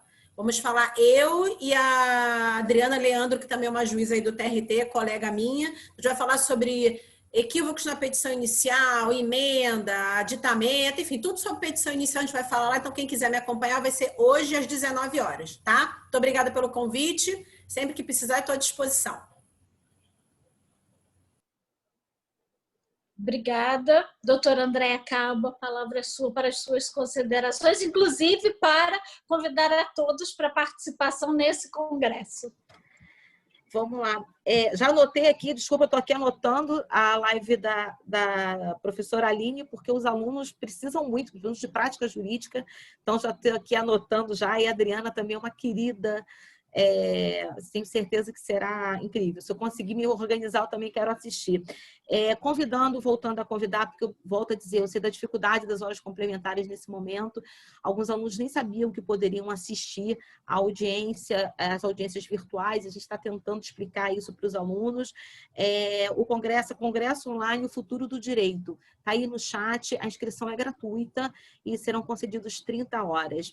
Isabel, muito obrigada pelo convite. Como eu mesmo falei no início da exposição, eu estou sempre colocando a cara a tapa, eu estou sempre colocando a minha posição. Nem sempre é igual a de todo mundo, ou que concorde com a de todo mundo, mas é o meu posicionamento muito respeitoso com referência às leis, às medidas, os comportamentos. Doutora Isabela, anotei, achei muito legal esse núcleo do Ministério Público do Trabalho, com referência à igualdade, a outras, né, outras realidades, a outras pautas. Eu tenho um trabalho com a CARGE, chamado CARGE 4.0, em que eu trabalho com jovens de todo o estado do Rio de Janeiro. Nós recentemente fizemos um encontro com 97 faculdades para ouvir os estudantes, verificar as pautas, as necessidades, e novamente foi colocado a pauta LGBTI+, a pauta de igualdade racial, a pauta da mulher, a pauta da pessoa com deficiência. Então, se me permitir, vou procurá-la depois, para que possamos estar aí falando um pouquinho e tentando também para que os alunos conheçam um pouco do trabalho do Ministério Público. Eu, outro dia, fiz um encontro com o presidente do Tribunal Marítimo e foi interessantíssimo, que foi uma das lives que eu tive maior visualização. E aí eu estava tentando entender, olhando os comentários, eles nem sabiam que existia um Tribunal Marítimo no Rio de Janeiro. Eles não sabiam a abrangência do Tribunal Marítimo. Então, cada vez mais eu descubro que eles precisam conhecer um monte de coisa, né? Então, é esse o trabalho que eu faço no projeto CARGE 4.0, ajudando esses jovens a entrar nesse mundo já a partir do 7º período e, sem sombra de dúvidas, participar aí e entender um pouquinho mais o Ministério Público do Trabalho. Eu vou ficar muito feliz se conseguir contar com a sua ajuda. Belinha, muito obrigada. Fachada, muito obrigada. Conheci esse canal hoje, mas vou estar recomendando também, e sucesso ao ciclo de palestras. Muito obrigada, doutora Andréia. Eu brinco sempre dizendo que o conhecimento ninguém tira de nós, né? Então, quanto mais pudermos ampliar o nosso conhecimento, é fundamental para a nossa condução em geral da vida, né? Seja o conhecimento jurídico, seja o conhecimento até de uma nova receita de bolo, né? Mas isso tudo é importante para todos nós, para agregar a nossa vida, né? Doutora Isabela, a palavra é sua para as considerações finais. Tá, joia. Eu também queria agradecer, em nome do Ministério Público do Trabalho, o espaço para a gente divulgar aqui essa faceta nossa, né, de busca pela igualdade material, né, entre homens e mulheres no mercado de trabalho, igualdade de raças, como a doutora Andréia falou. A gente tem atuação em coordenadorias especializadas, núcleos temáticos, né, aqui no Rio de Janeiro. Então, a gente tem o núcleo do trabalho escravo. No momento, eu faço parte do combate à fraude, do trabalho escravo, mas eu já atuei em outros, no interior, na Baixada, em Nova Iguaçu. Também foi um momento, fiquei 4 anos em Nova Iguaçu, também tenho muito carinho pela Baixada. Enfim, então, essa coordenadoria, que a doutora Andréia mencionou especificamente, é a coordenadoria de promoção da igualdade e combate à discriminação nas relações de trabalho. É uma coordenadoria que cuida de assédio moral, assédio sexual e a busca pela inserção, ascensão e manutenção no emprego de portadores de deficiência, de mulheres, negros, enfim, todas as minorias. A gente procura, né, o incremento das condições de trabalho e do acesso ao mercado de trabalho. E nessa atuação há muita articulação social com outros órgãos públicos, Ministério Público do Estado, Defensoria Pública, e com órgãos da sociedade civil. Então, são grupos de mulheres, são grupos de mulheres negras, ONGs. Então, assim, é uma atuação muito bacana e onde há muito espaço para a nossa atividade promocional. para a gente não ficar só na prevenção e na repressão, tá? Que a ação civil pública é um lugar que a gente encontra mais espaço para a atuação promocional do Ministério Público do Trabalho, como ator, um dos atores na busca pela reparação, né, das marcas deixadas por esse histórico, né, do trabalho da mulher, do papel da mulher na sociedade, da luta da mulher, então tem, né, do negro. Então a gente sabe que tem muitas desigualdades ainda para serem corrigidas, e na cor de igualdade é onde a gente tem mais espaço para trabalhar esse aspecto promocional do Ministério Público do Trabalho. Muito bacana mesmo. Então, tá tudo lá no nosso site para conhecer o projeto. Também tem a Cor de Infância, né, que cuida do trabalho infantil. Todas as coordenadorias são muito bacanas, do trabalho portuário, aquaviário. Todas são muito bacanas. Meio ambiente de trabalho, está tudo lá no nosso site, tá? Então, para os estudantes, vocês que são professores, é muito bacana mesmo. Convido todos a mexer lá nos nossos sites, também no canal do YouTube, Instagram, para conhecer melhor o Ministério Público. E também fico à disposição aqui do canal de vocês para novas conversas, novos debates, tá bom? E agradeço em nome do Ministério Público do Trabalho esse espaço. Bom, muito obrigada a todas por terem aceito o nosso convite, e a gente pode chegar à conclusão que a malfadada Lei 13.467, né, reforma trabalhista, ela não introduziu apenas um método de gestão de pessoas, mas sim uma mixórdia de receitas de gestão que possuem um fulcro ideológico comum, a captura da subjetividade do trabalho vivo pelos valores do capital. O espírito do toyotismo que permeia o discurso da organização do trabalho flexível atribui aos trabalhadores assalariados um novo termo, que agora eles são chamados de colaboradores, né? Trabalhadores assalariados tornam-se colaboradores na medida em que cultivam a disposição de colaborar e envolver-se com o processo de produção do capital.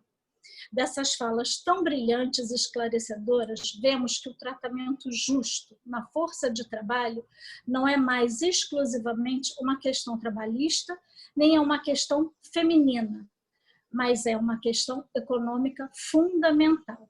Então, com isso, eu agradeço e encerro o nosso evento e peço a todos que nos acompanhem no canal, que assistam a live da professora Aline, que estejam sempre próximos, que acessem o Ministério Público, porque não é aquele bicho de sete cabeças ou aquela coisa distante de todos nós da realidade, e o importante é nos conscientizarmos que só com o conhecimento, só com essa proximidade, desmistificar tudo isso que acontece, é que nós conseguiremos cada vez mais, seja melhorar a condição de trabalho da mulher, seja melhorar a condição de trabalho para todos. Muito obrigada pela oportunidade de mediar as brilhantes falas das doutoras. Muito obrigada, doutora Aline Leporás, doutora Andréa Cabo e doutora Isabela. Uma boa tarde. Bom dia para todos ainda. Bom dia. Tchau, Bom tchau. dia. Bom dia. Tchau, tchau. Obrigada. Bom dia. Obrigada, doutora Aline. Obrigada, doutora Isabela. Obrigada, Isabel. Fiquem com Deus. Um bom dia para todas. Bom dia para todos. Bom dia, obrigada.